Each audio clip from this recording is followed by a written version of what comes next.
Hai, nama saya Derek dan hari ini saya ingin bercakap tentang Yesus. Seperti yang kita maklum, dunia sekarang sedang melalui sebuah krisis global disebabkan oleh penularan virus COVID-19. Kerajaan negara kita Malaysia telah mengambil keputusan untuk mengenakan perintah berkurung dari 18 hingga 31 Mac sebagai langkah untuk menghadkan penularan virus itu demi kebaikan semua orang. Jadi anda yang duduk di rumah mungkin sedang berfikir sekarang kenapa ini berlaku? Adakah ini angkara Tuhan kerana dia marah kepada kita hari ini? Saya ada berita baik untuk anda. Haleluya.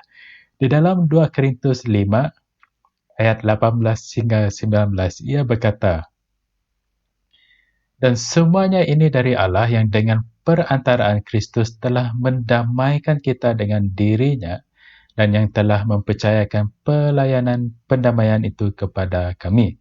Sebab Allah mendamaikan dunia dengan dirinya oleh Kristus dengan tidak memperhitungkan pelanggaran mereka. Ia telah mempercayakan berita pendamaian itu kepada kami. Haleluya, berita baik, David. Sangat-sangat baik. Saya sangat-sangat suka 2 Korintus 5 ayat 18 hingga 19 ini. Ini adalah berita baik, amen. Di sini dengan jelas firman Tuhan memberitahu kita bahawa oleh kerana perantaraan Yesus Kristus, oleh kerana kayu salib, Tuhan telah mendamaikan kita dengan dirinya. Wow, maksudnya kita bukan musuh Allah. Ya, suatu ketika dulu memang manusia adalah musuh Allah. Namun, oleh kerana pekerjaan selesai Yesus Kristus, Allah telah mendamaikan kita dengan dirinya. Puji Tuhan. Perhatikan ayat ini. Ia tidak katakan Tuhan akan mendamaikan kita. No. Ia tidak katakan Tuhan masih mempertimbangkan sama ada mau mendamaikan kita dengan dirinya ataupun tidak. No. Firman Tuhan dengan jelas memberitahu kita bahawa dengan perantaraan Kristus, Allah telah mendamaikan kita dengan dirinya. Haleluya. Malah di dalam ayat 19, ia memberitahu kita bahawa Allah mendamaikan dunia dengan dirinya, membawa maksud bahawa Tuhan tidak memperhitungkan pelanggaran dunia.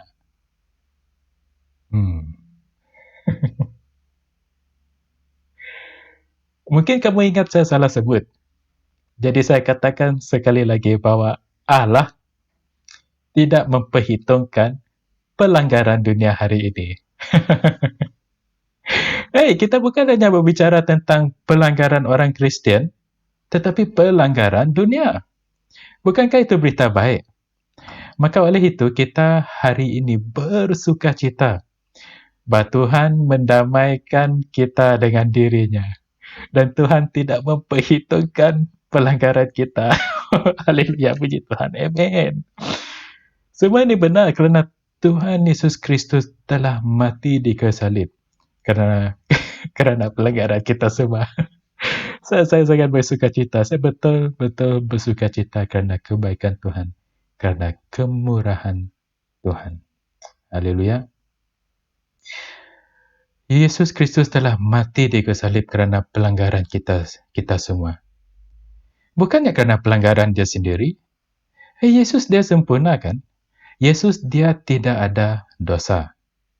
Dan Yesus bangkit dari kubur hidup untuk selama-lamanya, duduk di sebelah kanan Bapa di syurga. Maka hari ini di tengah krisis global yang sedang melanda, saya ingin mendorong anda bahawa Tuhan mengasihi anda.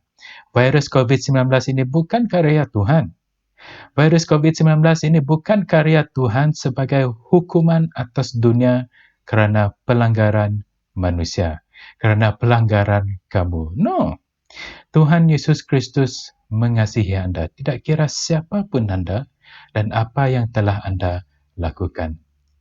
Saya ingin memberitahu anda, berita pendamaian ini yang sungguh-sungguh baik adalah oleh kerana Tuhan Yesus Kristus telah korbankan dirinya untuk menebus anda di kayu salib.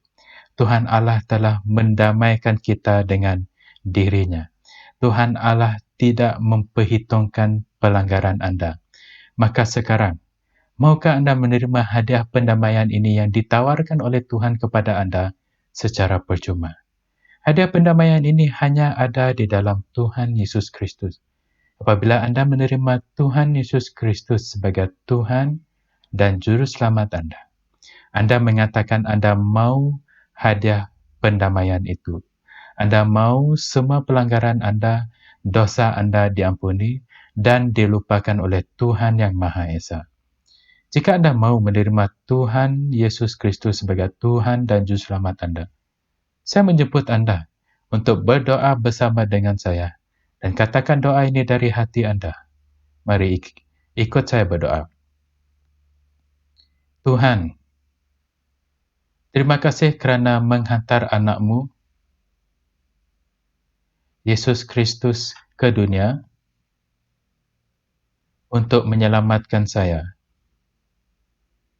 Saya percaya Yesus telah mati di kayu salib,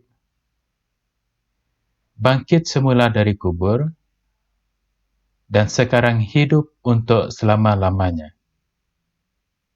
Saya terima Yesus Kristus sebagai Tuhan dan Juru Selamat pribadi saya. Semua dosa dan pelanggaran saya telah diampuni, dan saya adalah ciptaan baru. Terima kasih Tuhan. Amen. Haleluya, puji Tuhan. Jika anda telah berdoa tadi, saya percaya anda sudah lahir baru dan merupakan ciptaan baru. Tuhan mengasihi anda dan Tuhan mempunyai rencana yang baik untuk anda. Terus ikuti pelayanan ini supaya anda terus bertumbuh mengenali Tuhan Bapa dan identiti baru anda. Jika anda belum menghadiri mana-mana gereja, saya mendorong anda untuk menghadiri gereja yang menggunakan Alkitab. Itu pun hanya selepas perintah berkurung diangkat oleh kerajaan kita. Okey? Sehingga itu saya jemput anda untuk melihat video saya yang lain. Haleluya, puji Tuhan.